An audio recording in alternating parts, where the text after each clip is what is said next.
welcome to a new episode of PR360. And I'm your host, Brett Deister. You can please subscribe to PR360 on all your favorite podcasting apps. Leave a 5-star review. Let's get up in that high, basically number one, if we can, business category, because it's always great for PR to be known in the business category. Some people just don't know about it.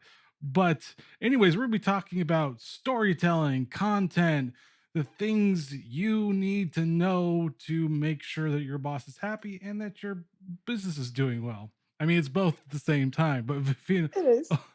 Okafor is here with me, and she's a content strategist and avid storyteller helping entrepreneurs and their brands and seasonal entrepreneurs position themselves so they can be basically thought leaders, or they can also help their brands become even more influential. But we're glad to have her on the show. So welcome to the show. Yes. Thank you. Thank you. Thank you for having me. I'm excited to be here. You're welcome. And the first question I ask all my guests is, are you a coffee or tea drinker? So what's matcha? I'm a matcha drinker, so it's probably a weird answer, but I think matcha is tea, so it's I not think it's tea. coffee. So I think I'm a tea drinker, but specifically matcha. We gotta be They're like, specific. I'm not too familiar with matcha. I know matcha, it's like the green stuff, Yeah. but It's a different is stuff. it really is, it's green. It So is green. It is green. So is there any like specific brand of matcha you like, or you're just like, you know what, just give me the green stuff, whatever it is? Yeah, I mean that's where I am. Like Dunkin' Donuts, Starbucks, give me the green stuff. Like that's just matcha, almond milk, honey. That's it. Pretty basic on that level. Fair enough. I mean, hey, if you like what you like and you don't really care what it is, then go for it. Absolutely. And then I gave a brief summary of your expertise, but can you give our listeners a little bit more about what you do? Yeah, so it's funny because well, my clients have described me in two ways. I'm one, the person that is able to take the vision of how you want to show up as a brand or a business on social media or in your basically your digital marketing, whether email, podcast, whatever it is that you're doing, and I bring that to life. And that to life really is in content. This could be video, written, pictures, whatever it is. I don't design, but I'm mostly kind of like the conduit to it. So like the messaging piece of it. So however you want to say that, however you want to communicate your value to your audience, then you come to me. The other way, obviously, is helping people find their voice because it's very easy in the digital space to, sound like other people. And so I'm that person that helps people sound like themselves and sounds like what their brand is all about. And so that's a simplified version of what I do. Gotcha. So it's you're almost like a person that produces or networks to the other, I guess, content people so they can Hmm. get their messaging or storytelling out. Exactly. Exactly. Gotcha. And then what is the most important thing for entrepreneurs to craft their story? And is there any type of content that they should be consider when telling their story as well?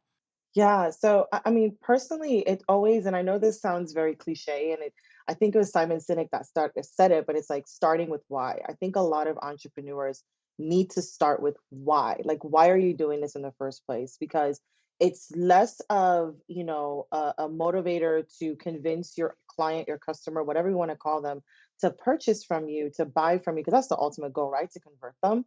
But it's actually a motivator for yourself, right? And so what I find from clients that I work with, that question always stumps them for some reason. It's okay, why did you start this in the first place? Because in order for you to keep going when those sales aren't there, when people really aren't listening to you, and in order to also convince other people, you need to know why you started in the first place. So for any entrepreneur story out there, like why did you start in the first place? Like why did you actually pick this skill, this knowledge, this product? Doesn't matter whatever kind of entrepreneur you are, startup really doesn't matter. Why did you do this? Because that's going to be your almost like your conduit, your bridge between who you're trying to serve and what it is that you're offering. And honestly, in terms of the type of content, it doesn't matter. So it's literally like once you hone in on why you're doing it, what you're about, what value you bring to the to the table or to your customers, you can literally tell your story in video format, audio format, written, graphics, drawing, whatever it is. But where you need to first start is that message. And I think people always miss that because Instagram right now is pushing reels. So everybody's like, oh my God, I got to jump on reels. I got to point. I got to do something, I got to dance, but it's like, no, what do you actually want to say? Then we can figure out how you can say it, and obviously merge that with whatever platform you're on and what they best, promote. So, yeah. Hmm. Well, it's not even just them; it's also YouTube trying Yeah. to capture the TikTok magic. I guess the best way of saying Yeah. it. Yeah. Yeah.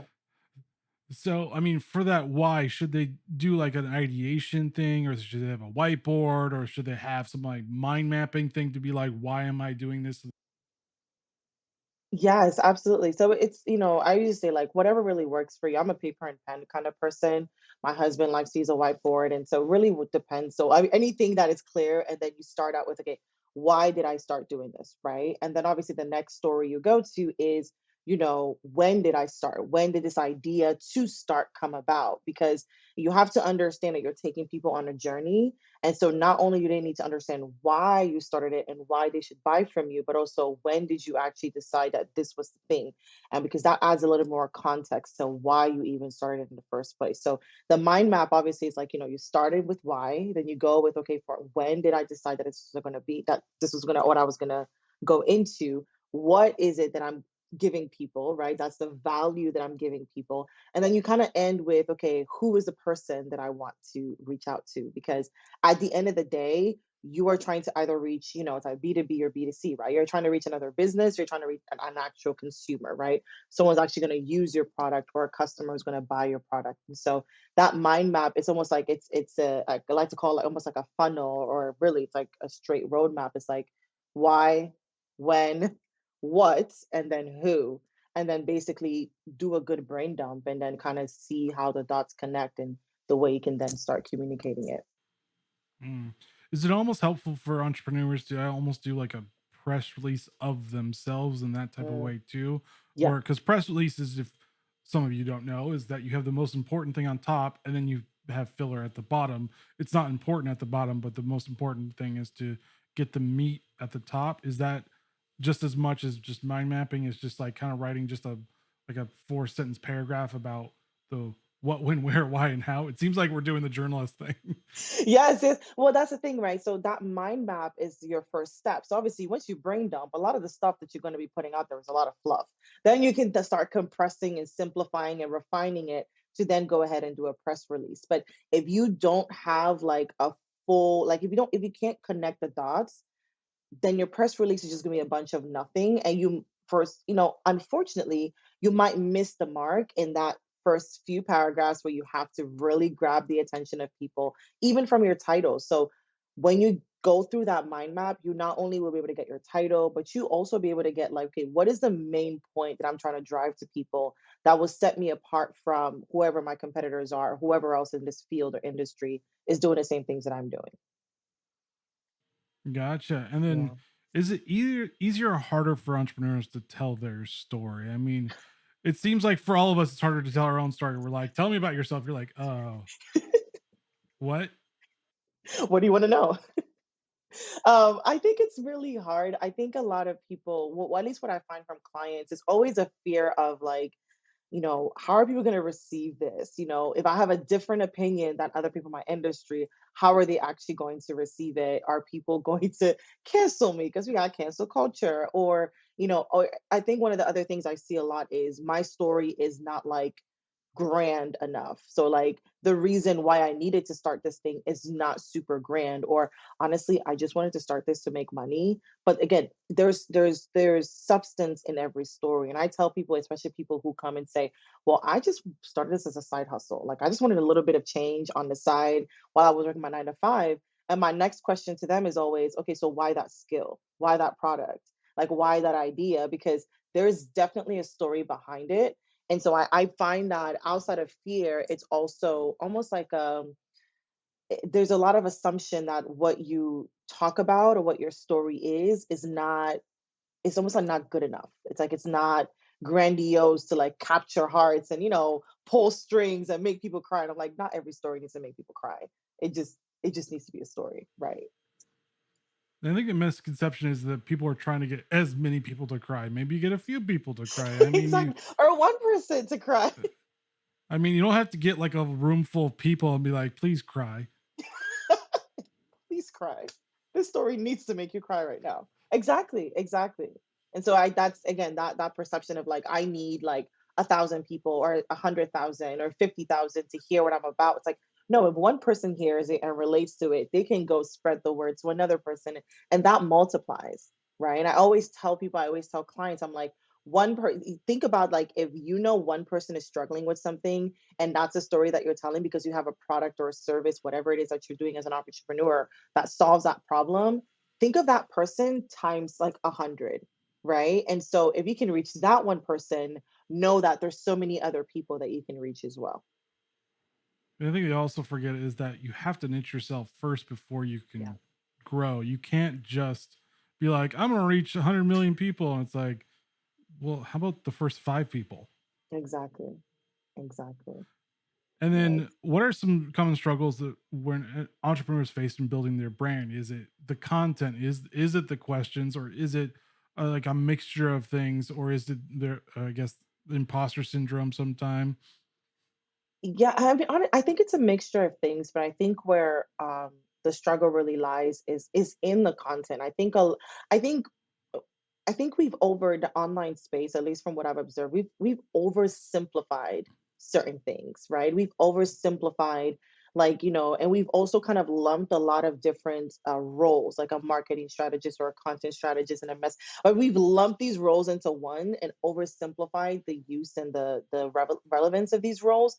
And so when entrepreneurs are trying to show up, it's almost like it's harder, right? Everybody's trying to find a fast way to make money that we miss the deeper steps of actually like taking the time to answer these questions and taking the time to think about the why, to think about what, to think about who before jumping into it. Or you find a product based business or a product based entrepreneur who goes straight into buying inventory without really asking themselves, who am I buying it for? Right? Who's actually going to sell it? Who's going to buy it? Like, what's my profit? Like, what kind of profit am I going to make? Or what's the story behind it so that I do reach the one person where I'm able to kind of create a cohesive message. And so I think really the big thing that stumps people is their inability or their lack of patience. This might be new because I know people say imposter syndrome is real, and it is, but I think it's a lack of patience of actually doing the primary, the foundational work to understand that who, that what, that why, that when, and understand those deep stories and those deep strategies before you launch out and go show up. Because what I tell people all the time is that the reason why you pause or the reason why you always have to go back for a reset is not that the inventory you bought was wrong. It was that you probably didn't do the foundational elements first before what you saw somebody showing up. Somebody said you could do drop shipping, you went and did it without really taking into consideration like what the longevity, what that plan for your brand and your business would look like. But Yeah. mm, So does that also mean for content wise, are we oversimplifying content? Like I hear a lot of people like, oh, I'll just start a podcast. And I'm like, mm, think you don't understand how difficult it actually is. It may not be expensive, yeah, but the cheap also has an expense of time or exactly. video because people like, well, like let's just do TikTok videos. I'm like, okay, great. You got to have the right environment, you have the right Hmm. sound, because if you have terrible sound, people do not want to watch your video after Exactly. 2 seconds, Exactly. really. Even Yes. a second, it's like, nope, nope. But are we oversimplifying that and being like, I'll just do all this? And it's like, how about you just look at what you need to do before you just say, I'm going to do all of it? That no, it is it's true. And I think again, it's going back to that whole what's the fastest way for me to make money? And this person says a podcast is a great lead gen. So let me do that because I love to speak and I love to be on video. But it's like, okay, is that where your people are? Do your people actually listen to podcasts, or are they more millennials and or more Gen Z and they're on TikTok, or millennials and or they're older and they're on Facebook? Like, where are your people? And I think again, we've oversimplified, just show up and talk about uh, three things to create today, or three things my product can do for you, without really thinking about who it is that you're trying to reach. And that's why I always tell people, like, go back to those foundational stories, because if you're overwhelmed, if you're confused, if you're lacking clarity, if you're stuck, you've missed something in those foundational parts. Now, again, if you haven't missed something, then it might be something else. But again, 9 times out of 10, where there isn't any clarity, it's because they've missed those foundational elements. Mm. So it's almost Yes. being like intentional about your productivity, because you Yeah, could like check off 1,000 things, but did those 1,000 things actually do anything? exactly. Exactly.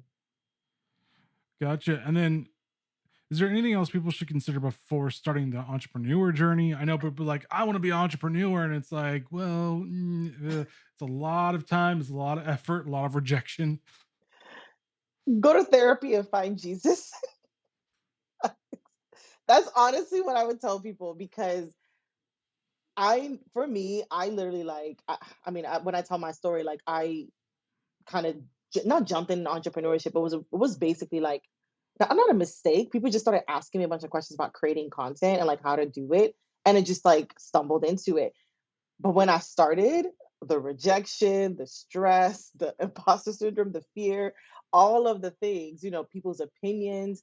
And so, yeah, I tell people before you start, find Jesus, get a therapist. You need both of them. You need both because you need to make sure that you have adequate support, adequate like mental stamina, because that's the biggest thing to continue on this journey. I know a lot of people in the online space, it's very easy to see somebody have like what they call like a six-figure launch or some interview on Forbes. It's very easy to see that and want that for yourself as well and think you could start 1 month and oh I'm going to be on Forbes or I'm going to get a six-figure launch, but there's a lot of mental stamina, a lot of back BTS that we don't see from those entrepreneurs that do see that kind of success. And so yeah, Jesus in therapy for that mental stamina to keep going.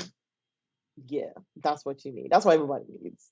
That's what I still need. So Well, it's true because it's a journey. Because a journey, you don't go from A to B. You kind of do the winding path of exactly. getting to that B location or the end goal or the milestone or whatever else you're actually trying to do. Yes, I mean, for example, for me, I mean, I was doing for 7 years, I was doing podcasting. Well, I wasn't making any money, but I learned how to do it before doing all this stuff. And I exactly. made so many mistakes. I broke my RSS feed like 3 times, which you just never do. And I had to figure out how to fix it or do something else. So Wow. is it asking people for advice before you start jumping into it? Because I don't think people Yeah. understand the time commitment. Because I feel like everybody's like, oh, I can do this. And no one really understands the time commitment part of it. Exactly. I mean, always. I mean, even when I jumped into it and started, it's either you pay for a mentor, you pay for a coach, with especially, and it's not just paying anybody. You have to pay somebody that has been where you are and is where you want to get to, because they will 9 times out of 10 like reduce the length of time that will take you to get there as well. And so we have to be very mindful with the investments that we make. But outside of investments, like actually just asking people for advice, like taking them out for coffee. Like I remember when I, used to do like I used to apply for internships, they would have informational interviews, right? Jump on a phone call with somebody, ask a couple of questions about what's going on. It's the same thing in the entrepreneurship space, except for the fact that you're not just dealing with a recruiter or HR or whoever it is that is running these informational interviews. You're dealing with an actual person, the CEO who's running the business. And so take them out for coffee, connect with them on social media, chat with them, online. I do this a lot of times when people ask questions and they're like, okay, I'm ready to build my brand. Like I'm ready to show up. And I'm like, yeah, here's a 30-minute, like 20, 30-minute call. Let's sit down. Let's look at what you have. So you actually know what it takes. Because people don't understand the juggling between like a 9 to 5 and doing it, what I should actually focus on, what they should be investing in, all of those things. And so if you're not fully aware on, if you just are not aware of all the things that you need to do and you don't have someone in your corner who's been there, who's done that, and can actually give you advice, then it's going to be a long road. But yeah, definitely asking for advice is like always a good starting point. Mm. And should they be mindful of those trends for like telling their story, like the TikTok or a social audio during the pandemic was a big thing. Not Yes. so much anymore, but it was a big Yeah. thing. Like, should they be mindful of this and maybe look at trying to do something, but maybe not start it yet, but at least look at it and be like, is this where I need to be? Because it's always everything's a time commitment, like we said before. Exactly. Yes. And that's what I tell people like your best bet whenever you want to start is to make observations. It's either you're observing people that are already where you want to be, or you're just observing the different platforms. Like personally, I'm not on TikTok. I don't gel over TikTok, and all my people are on Instagram. Could I probably get people on TikTok? Possibly. But right now on my plate, I don't have capacity for TikTok. And so somebody starting out, but will it get to a point where I would say, okay, cool. I've, done my thing on my email list, done my thing on social media. Okay, cool. I've started my YouTube. I want to get on TikTok. How can I then optimize getting on TikTok? Then I can figure that out. But I always advise people like make observations. Like, what's the least path of resistance instead of trying to do everything? And if you want to start on TikTok, go ahead. If you want to start on Instagram, go ahead. But you have to, again, go back to those foundational elements. Where are your people, right? Are you actually going to find them on TikTok? Which, again, TikTok is becoming like a huge search engine, so I'm pretty sure you will find them. But are your people actually staying on TikTok? And what platform or what space would be your least path of resistance for you actually starting? And again, make observations along the way. Yeah, what are the trends? What is working? What isn't working? And then how can you then merge that with what strategy you're using at the moment? Because the thing people also need to understand is strategies always change. But are you willing to change with it and adapt? The platforms are always changing. Instagram has changed so much this year within the last 2 years. Are you willing to adapt? And that comes from making observations and asking yourself, okay, cool, how can I then merge what it is that I'm doing right now with whatever Instagram is pushing? So as a storyteller, yeah, I may have loved to write captions. Instagram is pushing reels. Okay, now I have to find a different way and adapt to what Instagram is doing and then figure out a better way to then do that. Mhm. Yeah. Yeah, it seems like the social media strategies are different, but the Yeah. foundational like PR marketing is Yeah. pretty standard. Like word of mouth is Exactly. always king. Even though they Always. say videos king, I'm like, no, word of mouth is still king. Oh. Videos a little bit further back. Word of Mhm. mouth is always king on Exactly. that one. So should they understand the foundational, like just the foundations of marketing and PR to Yes. help them? Yes, absolutely. Like, absolutely. Like, and as I say, like, I know a lot of people jump into social media, to begin with, but there's a lot to do in that PR, like understand that just the foundational elements of the marketing, like who you're serving, what are you gonna say, and then how, again, like, you know, getting articles, right, being published, like what are those things? I think the only issue is that I think it's a little bit intimidating for people when it comes to PR. It's like, where do I start? What do I do? Obviously, that's why there's a podcast, right? Like PR 360. But it's like, what do I do? Where do I start? And so social media seems like almost again, that path of least resistance. And so again, when podcasts like yours are out there, it's like, okay, cool. Like now I know what the first step is that I need to take. And I don't need to stress about social media, but I can find another way to kind of put myself out there. And then can Yeah. you tell us one of your favorite projects and why it stood out to you? Yeah. Oh gosh, I've done a lot of fun projects, but funny enough, like I'm not biased or anything, but I think it was one of my husbands. I was creative director on his campaign. He has a custom suit line, and he was trying to figure out how to kind of merge out or just kind of verge out of the everyday person who's wearing a suit, a man, because he's focused on men, to the office because obviously 2020 is the pandemic, people weren't going in, but it's okay. What's like, where else can I see my suit line? And so we came up with the idea of doing like a wedding crashers campaign, and so it was just like, okay, we can see your suits on grooms, right, on groomsmen, on the father of the bride, right? Those are other kinds of people. Again, this is where it's important to think about who else, like who can actually use your product. And so we did a campaign, actually, it was last year, July, recruited some of his friends. He made custom tailored suits for them. I did the whole creative direction, mood board, all that stuff. And it was just great taking the message of what he wanted, like obviously his goals, taking the message of what he wanted to kind of put out into the world, and then kind of putting all the mood, just putting everything together, which is why, again, when you think about like content, a lot of the content ended up being videos and pictures, but in what made it successful, because that same campaign is what's paying off right now, a year later, like his business like literally blew up this year with wedding clients, like, and everybody's like, oh, I like that what you did for that campaign, or I like what you did for this color, or this particular fabric or whatever.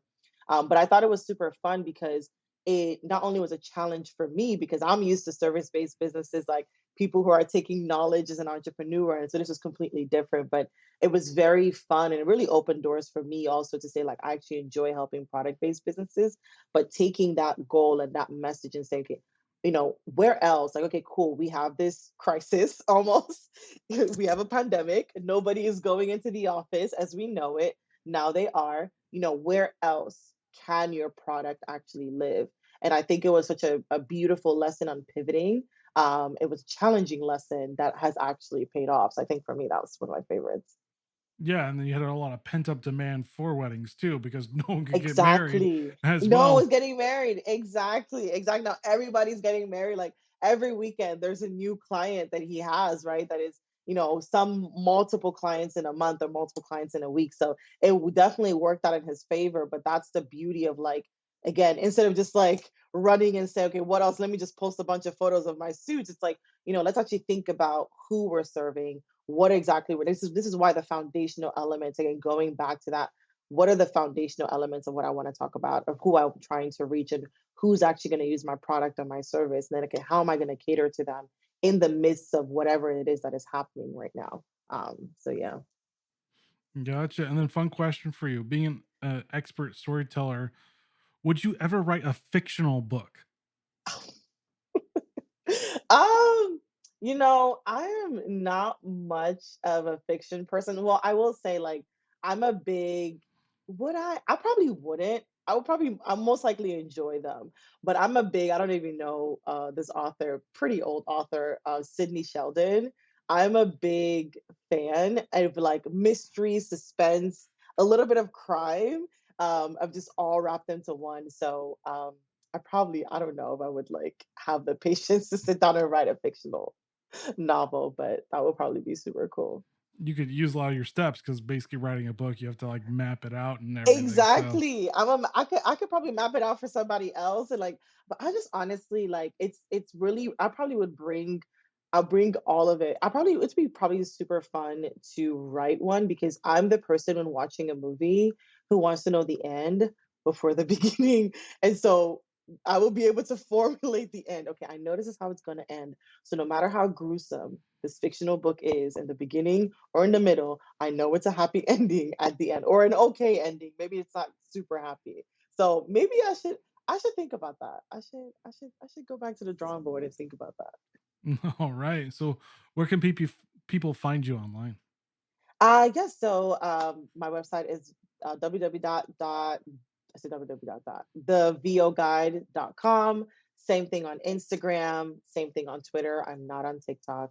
But yes, you can find me at TheVoguide on all platforms except for TikTok. Fair enough. And do you have any final Yeah. thoughts for listeners?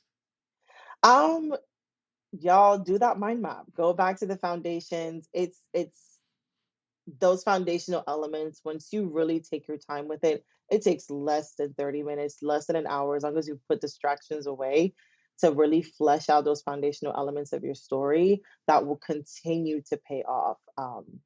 Yeah, so try it out. All right. Thank you, Vivian, for joining PR360 and sharing your knowledge on Thank storytelling, you. entrepreneurship, mind mapping, and everything else. Thank you so much.